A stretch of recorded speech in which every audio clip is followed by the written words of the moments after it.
वृंदावन के बिहारी लाल की जय। श्रीमद्भागवत गीता एकादश अध्याय।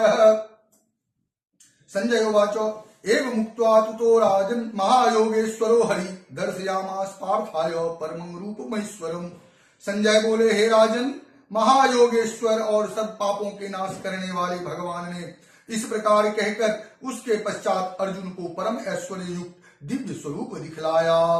अनेक वक्त्र नयन मनेकाद्भुत दर्शनम अनेक दिव्याभरणं दिव्यानेकोज्जतायुधम दिव्य माल्याम्बरंधरं दिव्य गंधानुलेपनम सर्वाश्चर्यमयं देव मानंतं विश्वतो मुखम।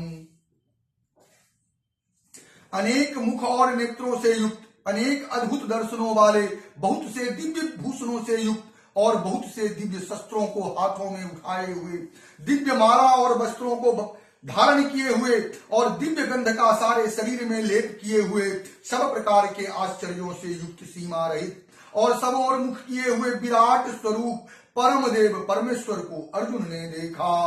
दिवि सूर्य सहस्त्रस्य भवेद्युगपदुत्थिता यदि भास्वदृशी सा स्याद् अस्तस्य महात्मनः। आकाश में हजार सूर्यों के एक साथ उदय होने से उत्पन्न जो प्रकाश हो, वह भी उस विश्व रूप परमात्मा के प्रकाश के सदृश कदाचित ही हो। तत्रैकस्थं जगत् कृष्णं प्रविभक्तं मनेकधा अपश्य देव देवस्य शरीरे पांडवस्तदा। पांडु पुत्र अर्जुन ने उस समय अनेक प्रकार से विभक्त अर्थात पृथक पृथक संपूर्ण जगत को देवों के देव श्री कृष्ण भगवान के उस शरीर में एक जगह स्थित देखा। ततः स्वविस्मयाभीष्टो हृष्ट रोमा धनंजय प्रणम्य शीर्षा देवं कृतांजलि भारत।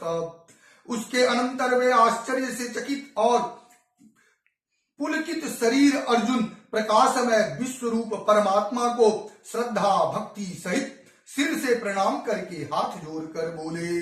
अर्जुनोवाच पश्यामि देवांस्तव देव देहे सर्वांस तथा भूत विशेष संगान ब्रह्मांडमीशं कमलासनस्थ मृषींश्च सर्वा नुर्गांश्च दिव्यान्।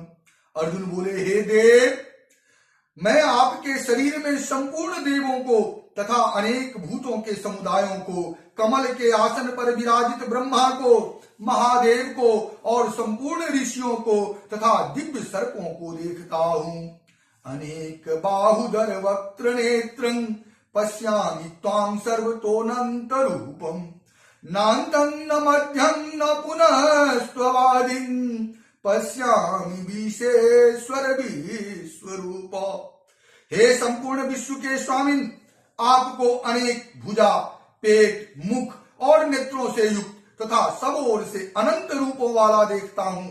हे विश्व स्वरूप, मैं आपके नौ अंत को देखता हूँ, नौ मध्य को और नौ आदि को ही।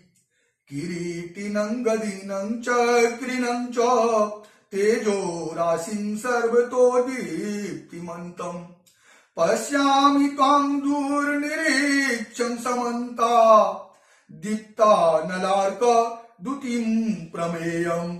आपको मैं मुकुट युक्त, गदा युक्त और चक्र युक्त तथा सब ओर से प्रकाशमान तेज के पुंज, प्रज्वलित अग्नि और सूर्य के सदृश ज्योति युक्त, कठिनता से देखे जाने योग्य और सब ओर से अप्रमेय स्वरूप देखता हूँ।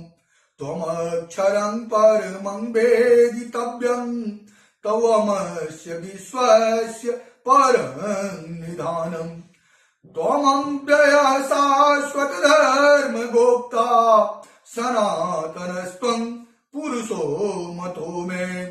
आप ही जानने योग्य परम अक्षर अर्थात पर ब्रह्म परमात्मा है। आप ही इस जगत के परम आश्रय हैं। आप ही अनादि धर्म के रक्षक हैं और आप ही अविनाशी सनातन पुरुष हैं, ऐसा मेरा मत है। अनादि मध्यांत मनंत वीर्य मनंत बाहुं शशि सूर्य नेत्रम पश्यामि त्वां दीप्त हुताश वक्त्रं स्वतेजसा विश्वमिदं तपन्तम्। आपको आदि अंत और मध्य से रहित, अनंत सामर्थ्य से युक्त, अनंत भुजा वाले, चंद्र सूर्य रूप नेत्रों वाले, प्रज्वलित अग्नि रूप मुख वाले और अपने तेज से इस जगत को संतप्त करते हुए देखता हो। द्यावा पृथिव्योरिमदन्तरंहि व्याप्तं त्वयैकेन दिशश्च सर्वा दृढादभूतं रूपमुग्नं तवेदं लोकत्रयं प्रव्यथितं महात्मन। हे महात्मन, यह स्वर्ग और पृथ्वी के बीच का संपूर्ण आकाश तथा सब दिशाएं एक आप से ही परिपूर्ण है तथा आपके इस अलौकिक और भयंकर रूप को देखकर तीनों लोग अति व्यथा को प्राप्त हो रहे हैं। बोल वृंदावन के बिहारी लाल की जय।